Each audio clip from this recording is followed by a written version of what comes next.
Brad and Simon, thanks for your time. We spoke last year about your expectations at the start of the year. We're now at the end of the home and away season. How have those expectations measured up?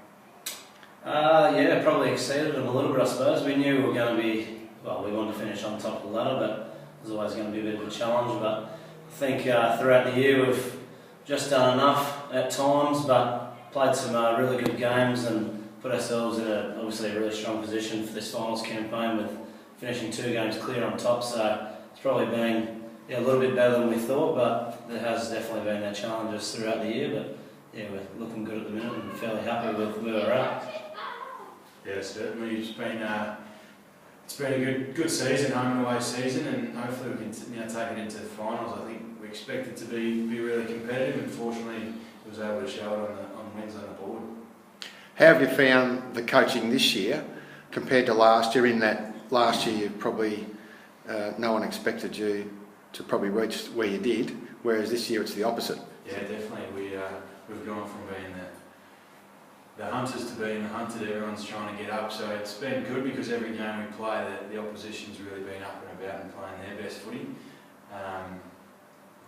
But it's also hard to keep the mindset that we have to keep being hungry and keep working hard to get even better, because the time you step back and relax on your game, the opposition will pounce and take you, and it's happened a couple of times this year, and hopefully we don't get complacent through this final series.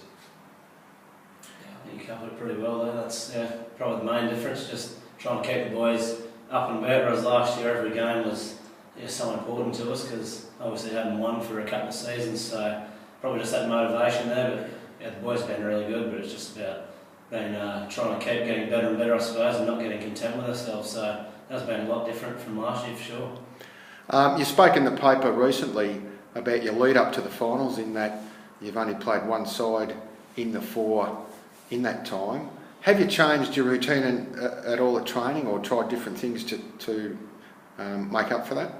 Yeah, we have trained probably the last 6 weeks. We've trained really hard, sort of made it a little bit of a mini pre-season because we knew the games weren't going to be as hard against some of those bottom teams, so we put the boys through their paces fairly well and tried to get as much running and competitive stuff as we could in the drills and training, whereas probably if we were playing tougher teams we might not have been able to do that. So it's probably been a bit of a blessing in disguise, really. I don't think it's probably hindered us at all.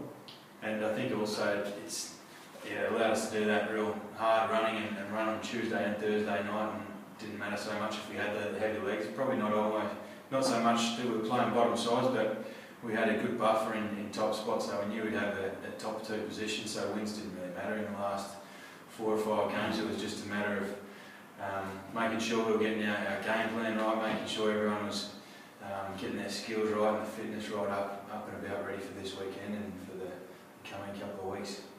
Okay. Last game saw the return of John Coleman and Rhodesy after a lengthy spell due to injury. How did you assess their performances? Yeah, well, Johnny was fantastic. Didn't miss a beat. He was as good as he's ever been, and was able to run out the game and no issue. Given the scoreline, the ball wasn't down in our defensive area so much, so Rhodesy didn't have much of a look in, but the few contests he was involved in, he did just as Rhodesy always does, and yeah, it was both really pleasing signs, and both pulled up pretty well after the game, so yeah, it was good to see. The last game against Redcliffe, many pundits have stated it was a crack of a footy game, and I agree with that. In this week's match, what do you think are the main strengths of Redcliffe, and who are the main players you need to watch out for? Redcliffe, they're a pretty well-rounded unit. They got some big tools there up forward, and they've got some smalls as well that are quite nippy and hard to match up on the ground level. So probably their main blokes would be obviously stop Moncur. He's been kicking a few goals this year. Forkhead's been getting a few. Motlop, obviously Lovett coming into the team. He's a dangerous player, so they've got a good mix there, and they're a quality team. So definitely going to have to be on our game this week and doing everything right. But we've got the structures in place and the match-ups right to counteract that, and we definitely learned a bit from them last time we played them out here. So hopefully we can go just a little bit better and knock them off this time. Yeah, and then they've got those couple of young fellas who are real quick and quite elusive. So Bell out of the back line and Marciano up forward, the Cure boys on the wing. So it's important we hopefully we'll keep it a bit more tight checking than that last game. So it might not be as good for you guys to watch, but we'll make it a contest nonetheless and make it some hard, tough footy. A rarity in football these days for coaches is to have a full list to pick from, but that's what you've had this week. So you must be feeling pretty good about that. Yeah, it's great. Obviously, Rhodesy, we weren't expecting or weren't knowing what was going to happen there. It's pleasing that he got through last week and he's right to go this week. And Johnny Callahan came back. I guess it helps we got a physio on board. No, probably Jake Cameron's the only one we really missed out on this year. By having and that's it's terrific that all the boys are up and about. I guess it's just a testament to the work rate that the boys put in and the fitness that they have. Because the fitter you are, the less likely you are to get injuries and that sort of stuff.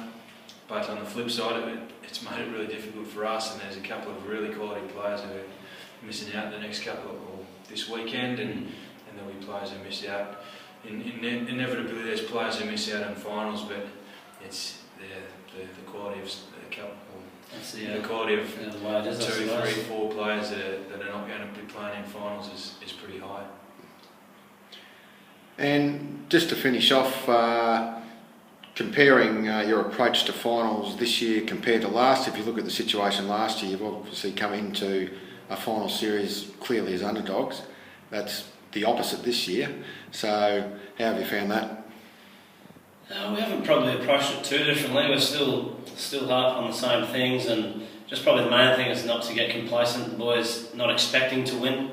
That's probably the hardest thing. But yeah, we're still going in with the same work rate and the same attitude and all that sort of stuff. So not too much changes, but yeah, just making sure that probably that cockiness doesn't creep in, or I think that we think that we're a bit better than we are, because we don't want that happening. So we'll go in the same way we did last year, and hopefully get the same result too. I think the underdog or favourite status is just a state of mind, and the way that you approach it, I think the favourites can still play like underdogs. Well, look, just in finishing up, thanks very much for your time. Good luck to you both on the weekend. It's been a fantastic couple of years for you guys as coach. Obviously, results speak for themselves, and hopefully in 2 weeks' time we'll feel like we did last year. Hopefully, thanks, Whitey.